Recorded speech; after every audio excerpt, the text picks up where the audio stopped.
Okay, so today I thought I'd do something a little bit different.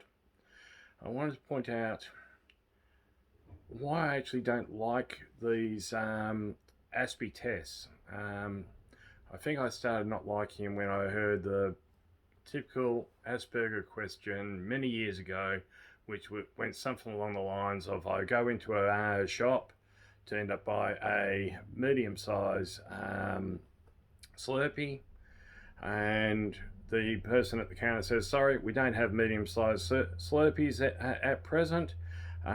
We have the large ones at the same price." And supposedly, as an Aspie, I'm supposed to actually go, "No, that's not right. I want a medium." Blah blah blah, and storm out of there, flapping my arms or some other stupidity. Um, I never understood that because, from my perspective, my goal in walking into the shop is to actually quench my thirst.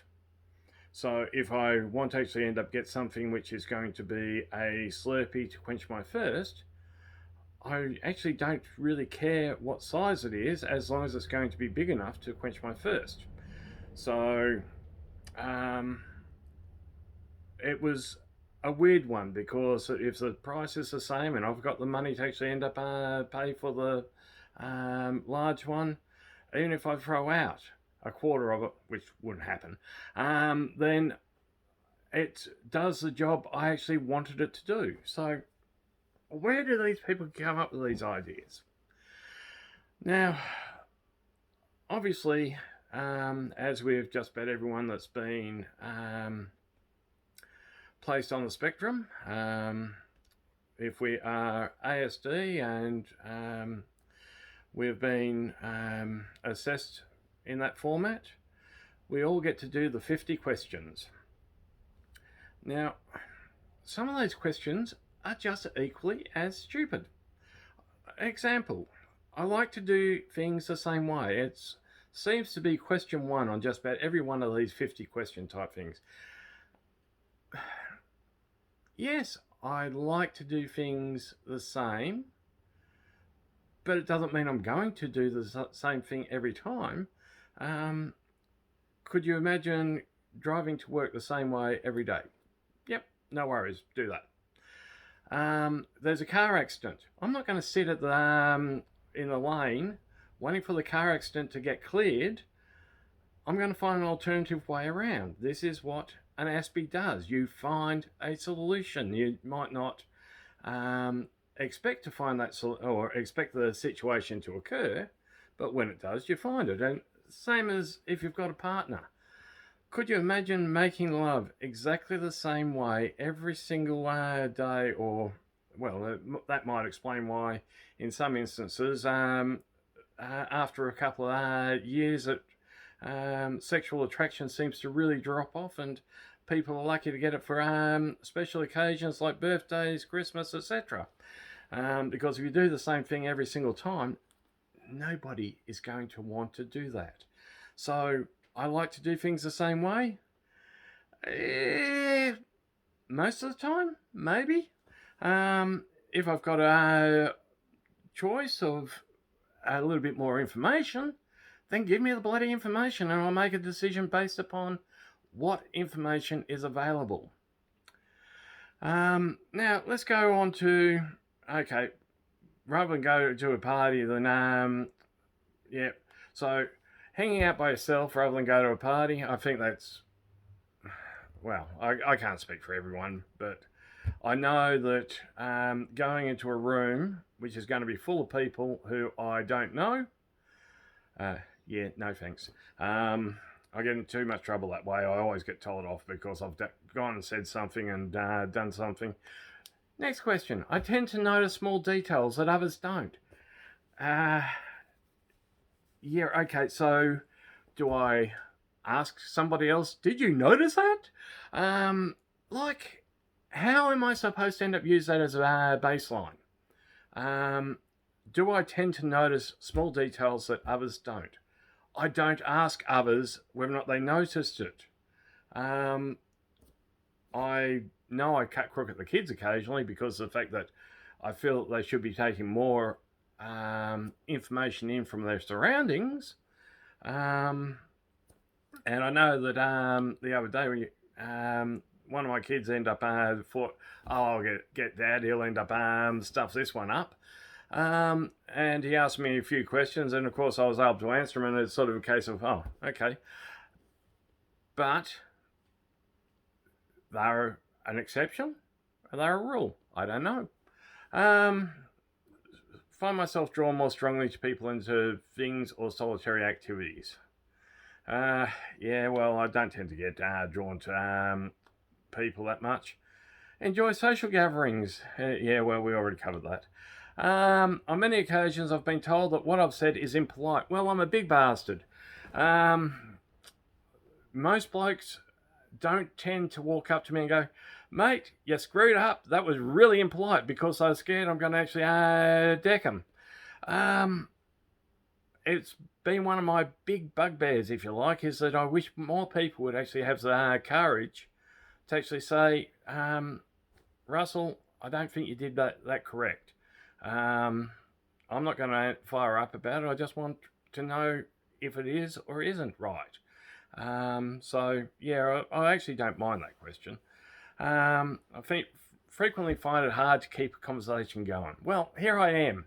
I'm talking to you guys and girls, just in case you thought I wasn't being inclusive. But, yeah, it's sort of, I've taught myself to have small talk. I went and drove taxis for a while. If you drive taxis, you get very used to having exactly the same conversation about 10 or 15 times a night.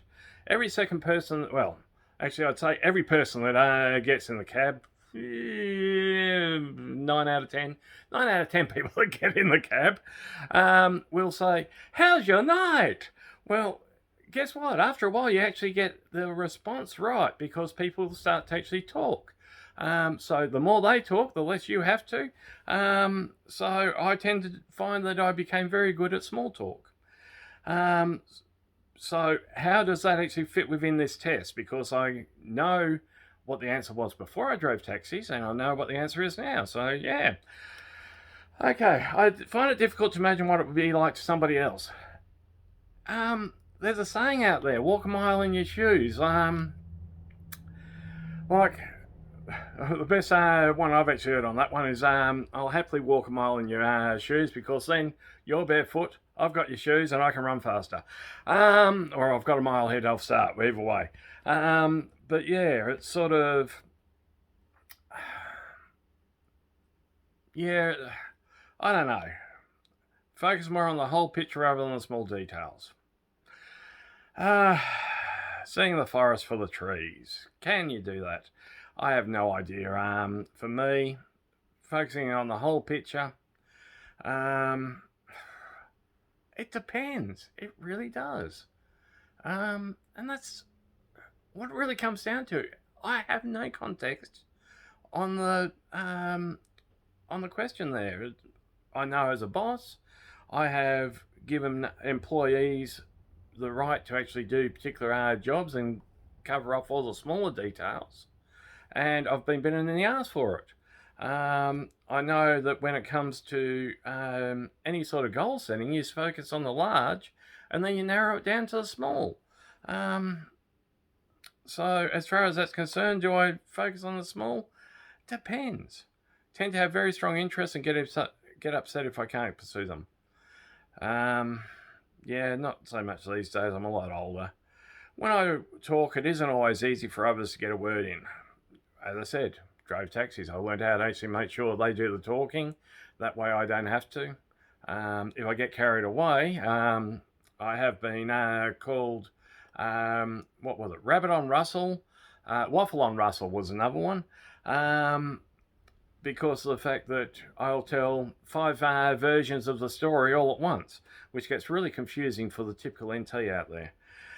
Normal type for those that don't follow me on a regular basis. And which reminds me, subscribe. I hear every now and then that people like my videos. I don't know why, but hey, if you like them, I'll keep doing them. If you don't like them, I got better things to do. So subscribe and show me that you actually genuinely like my videos, okay? When I talk, it isn't always, yeah, covered that one.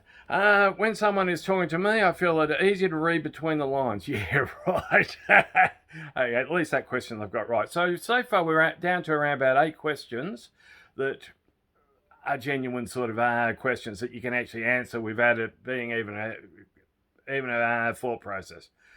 Find it easy to understand what someone is thinking or feeling just by, well, no, actually, I'll disagree. What if you're playing poker? How many of you Aspies out there have learnt to read a person's slightest twitch because of, well, we need to actually try to understand where people are coming from anyway. So playing poker, I love it because I can watch a person's eyes, face, even right through to their fingertips, and how hard they press on the table. But that is me studying them and making sure I know what they're actually about to do. Do get it wrong on occasion. Otherwise, I'd end up being on the World Poker Tour, wouldn't I? Often notice small sounds when others don't. Well, I wear a hearing aid, so I don't tend to notice small sounds anymore. And again, we get back to the small details. I don't go around asking people. Honest. Why would I go around asking, did you hear that? Like, number, dates, or strings of information fascinate me. Not really. I find information fantastic. I can't get enough information. But numbers, well, numbers are always fun. Dates, unless we're talking about going out with someone, not really. And if I start going out with somebody, my missus is going to kill me. I can easily recognise patterns in things all the time. Yeah, well, that's a yes. Prefer reading books about non-fiction subjects like dinosaurs. Hey, I'm not. That's the first time I've actually seen it actually described in that format. That I can actually state without a slightest bit of hesitation. That's as always. I find it hard to figure out people's intentions. Yeah, well, that's why I keep getting scammed. So, when you're doing these tests, expect to get pissed off. Those people that are writing these questions, if you actually get to see this, think through some definitions so as we've got some idea. Anyway, that's me. As I said, I was just going to be a nice, quick one. Hopefully a little bit more up-tempo than normal. And, yeah, for those that have actually worked out that I've got a peacock sitting behind me, his name is Prince. So, by all means, subscribe. I'm not going to guarantee he's going to be sitting in the frame each time, but I figured that seeing as he was sitting out there and he looks so beautiful, he may as well be in the actual video with me. Okay, talk soon. Catch ya.